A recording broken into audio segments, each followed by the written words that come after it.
In case you think there's some chance that the money changers got communism going and then lost control, in 1992, the Washington Times reported that Russian President Boris Yeltsin was upset that most of the incoming foreign aid was being siphoned off, quote, straight back into the coffers of Western banks in debt service, close quote. No one in his right mind would claim that a war as large as World War I had a single cause. Wars are complex things with many causative factors. But on the other hand, it would also be equally foolish to ignore as a prime cause of World War I those who would profit the most from the war. The role of the money changers is no wild conspiracy theory. They had a motive, a short-ranged, self-serving motive, as well as a long-range political motive of advancing totalitarian governments, with the money changers maintaining the financial clout to control whatever politician might emerge as the leader. Next, we'll see what the money changers' ultimate political goal is for the world.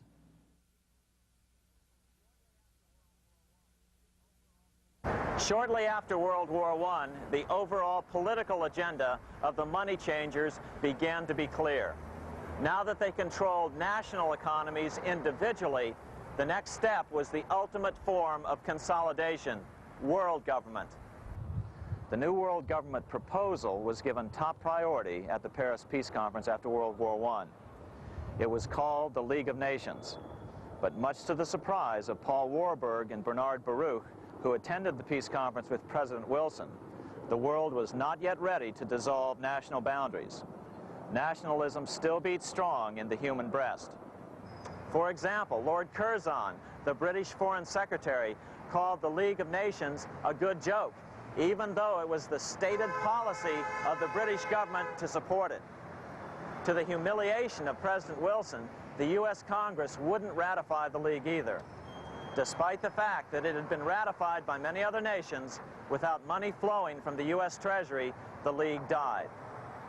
After World War I, the American public had grown tired of the internationalist policies of Democrat Woodrow Wilson. In the presidential election of 1920, Republican Warren Harding won a landslide victory with over 60% of the vote. Harding was an ardent foe of both Bolshevism and the League of Nations. His election, which opened a 12-year run of Republican presidents in the White House, led to an unprecedented era of prosperity known as the Roaring Twenties. Despite the fact that the war had brought America a debt 10 times larger than its Civil War debt, still the American economy surged. Gold had poured into the country during the war, and it continued to do so afterwards. In the early 1920s, the governor of this bank, the Federal Reserve Bank of New York, a man named Benjamin Strong, met frequently with the secretive and eccentric governor of the Bank of England, Montague Norman.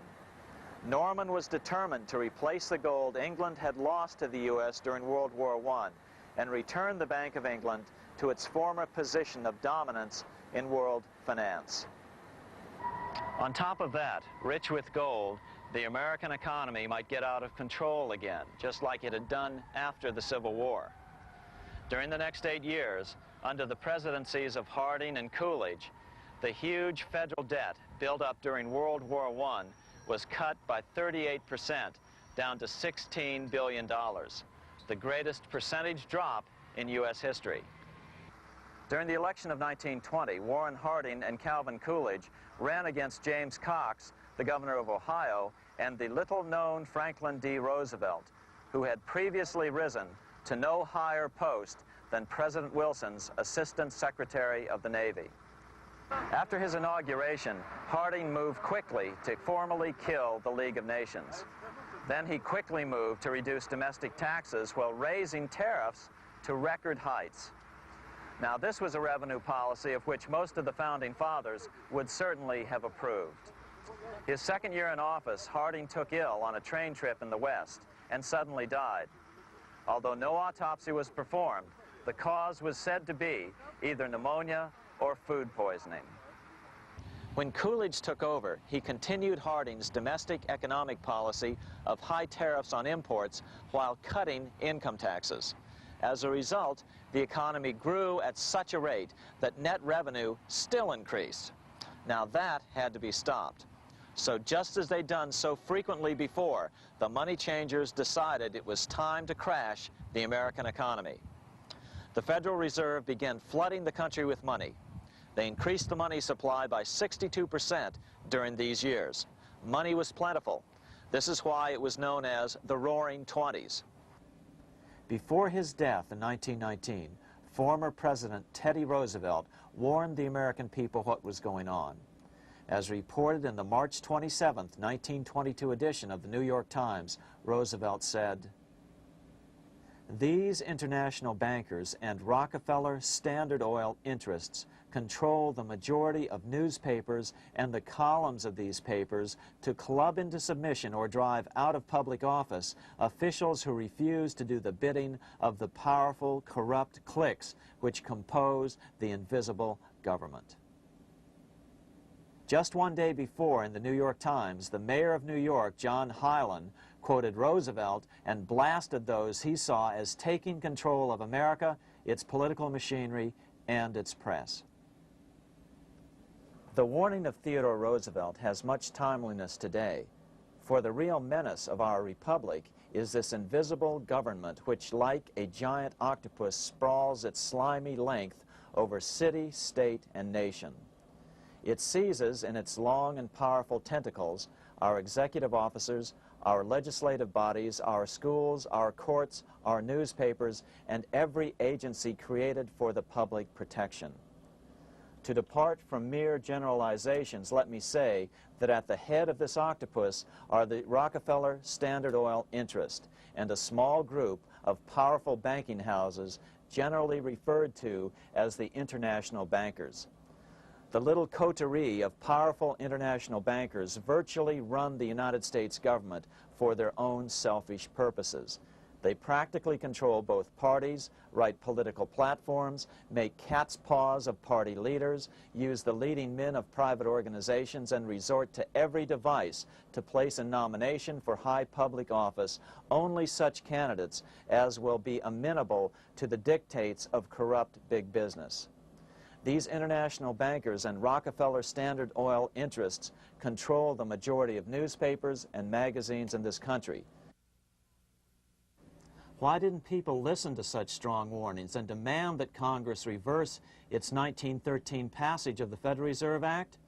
Because remember, it was the 1920s. A steady increase in bank loans contributed to a rising market. In other words, just as it is today, in times of prosperity, no one wants to worry about economic issues. But there was a dark side to all this prosperity. Businesses expanded and became strung out on credit. Speculation in the booming stock market became rampant. Although everything looked rosy, it was a castle made of sand. When all was in readiness, in April of 1929, Paul Warburg, the father of the Federal Reserve, sent out a secret advisory warning his friends that a collapse and nationwide depression was certain. In August of 1929, the Fed began to tighten money. It is not a coincidence that the biographies of all the Wall Street giants of that era, John D. Rockefeller, J.P. Morgan, Bernard Baruch, etc., all marvel that they got out of the stock market just before the crash and put all their assets in cash or gold. On October 24th, 1929, the big New York bankers called in their 24-hour broker call loans. This meant that both stockbrokers and customers had to dump their stocks on the market to cover their loans, no matter what price they had to sell them for. As a result, the market tumbled, and that day was known as Black Thursday. According to John Kenneth Galbraith, writing in The Great Crash, 1929, at the height of the selling frenzy, Bernard Baruch brought Winston Churchill into the visitors' gallery of the New York Stock Exchange here to witness the panic and impress him with his power over the wild events down on the floor. Congressman Louis McFadden, chairman of the House Committee on Banking and Currency from 1920 to 1931, knew who to blame. He accused the Fed and the international bankers of orchestrating the crash.